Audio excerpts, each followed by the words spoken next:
Subscribe कीजिए हमारे channel डिफेसिस को और दबाइए बेल बटन को ताकि आपको मिल सके हमारी वीडियोस की अपडेट सबसे पहले।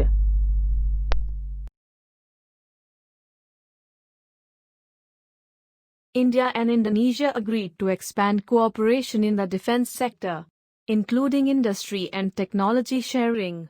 The possibility of expanding relations in the defense and military fields was further discussed during talks between Indian Defense Minister and Indonesian Defense Minister, reflecting the importance of Indonesia in relation to its strategic relations with India. Sources said, the problem of the possibility of exporting Brahmos cruise missiles to Indonesia by India and further steps to deepen maritime security cooperation were prominent in talks between the two countries. The two ministers agreed to further enhance bilateral defense cooperation in areas that were mutually agreed upon.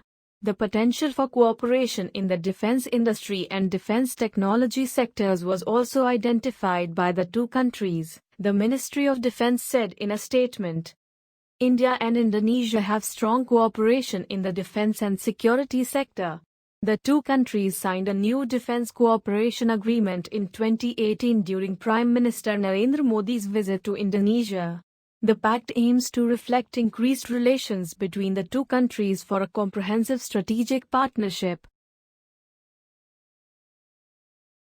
India is positioning an additional 35,000 troops along its disputed Himalayan border with China as the possibility of an early resolution to the deadly tensions between the two neighbors fades. The move would change the status quo along the contested 3,488-kilometer, 2,162-mile line of actual control and stretch the nation's already tight military budget, senior Indian officials said, asking not to be identified, citing rules on speaking to the media. 20 Indian soldiers and unknown number of Chinese troops were killed in an ugly skirmish on June 15, and since then, both sides have rushed thousands of soldiers, artillery guns and tanks to the region. With India-China border agreements not holding, the situation required additional troops, the officials said. For now, the skirmishes have stopped. And after several rounds of high-level military talks, Beijing said troops were disengaging in most locations. Currently, the two sides are actively preparing for the fifth round of commander-level talks to resolve outstanding issues on the ground, China Ministry of Foreign Affairs spokesman said at a regular briefing in Beijing on Tuesday. We hope the Indian side will work towards the same goal with China, implement the two sides' consensus and jointly uphold peace and tranquility along the border. In keeping with the Atmanirbhar Bharat Abhiyan, the Defense Ministry proposes to ban the import of weapons that can be made in the country. This suggestion has been made in the second draft of the Defense Procurement Policy 2020, in line with the announcements made during the Atmanirbhar Bharat presentations in March. The DPP 2020 will now be called Defense Acquisition Procedure 2020, according to the draft put out by the ministry. The Defense Ministry will notify a list of weapons/platforms banned for import, which will be updated from time to time based on the requirements of the various services, the draft said. The preparation of this negative list is on. Besides, a budget head has been created by the Defense Ministry for Make in India projects and a provision is being made for domestic capital procurement. India currently exports indigenously developed patrol vessels, helicopters, sonars and radars, avionics, radar warning receivers, small arms, small caliber ammunition, grenades, telecom equipment, coastal surveillance gear, simulators, bulletproof jackets and body armor. These will be the low-hanging fruits for completely shutting the doors to imports. With deadlines looming subsequent month, Pakistan is but to adjust to 13 circumstances out of the 27-point action plan of the Financial Action Task Force, FATF, together with curbing terror financing, enforcement of the legal guidelines towards the proscribed organizations and enhancing the authorized techniques. Pakistan has been on the Financial Action Task Force Grey Checklist since June 2018.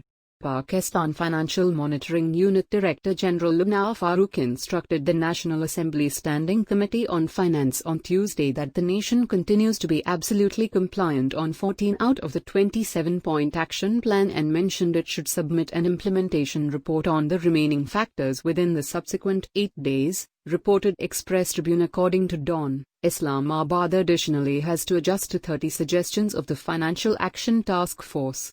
The committee expressed critical concern over the non-serious angle of the federal government to settle issues regarding the Financial Action Task Force.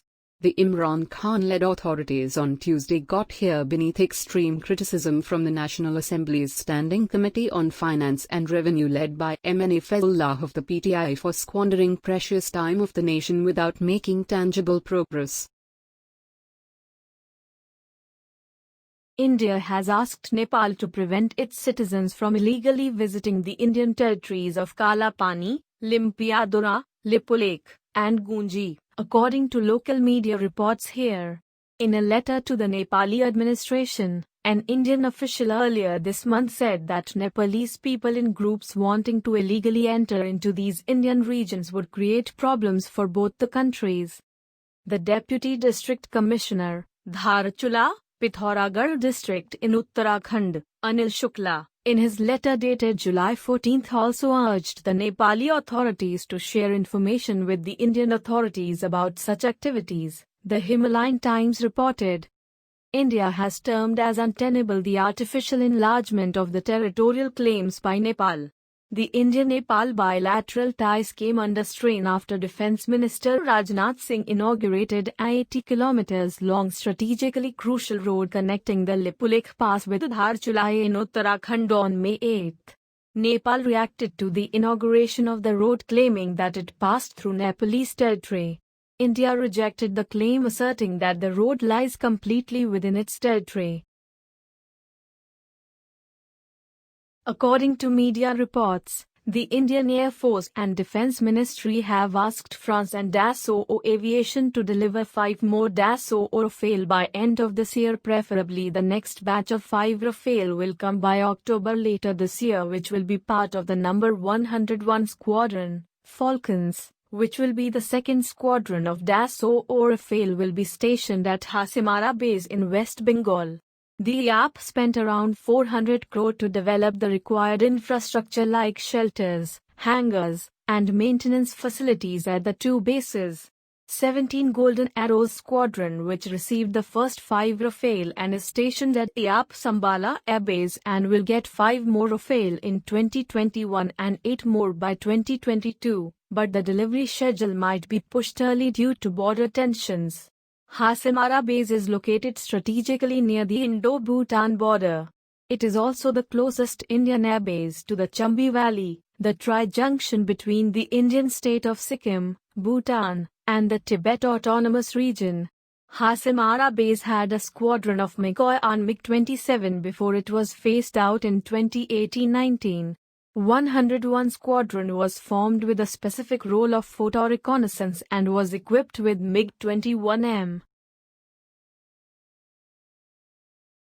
The Indian Navy will carry out firing drills of the coastal defense weapons on August 7 and has warned shipping and fishing vessels to stay clear of the area. The Navy will test fire the 105mm light field gun and the 40-60 anti-aircraft guns between 9 am and 1 pm on August 7 from Mormugaon, the Navy said in a statement. The danger zone lies within an area bounded by 220 to 260 degrees from Mormugaon Headland Flagstaff position, up to a distance of 15 nautical miles into the sea and up to height of 7,100 meters, the Navy said. To ensure public safety, the Navy said, all shipping vessels, harbor craft, fishing and other vessels have been requested to keep clear of the Naval Coastal Battery and the danger zone during the period of firing.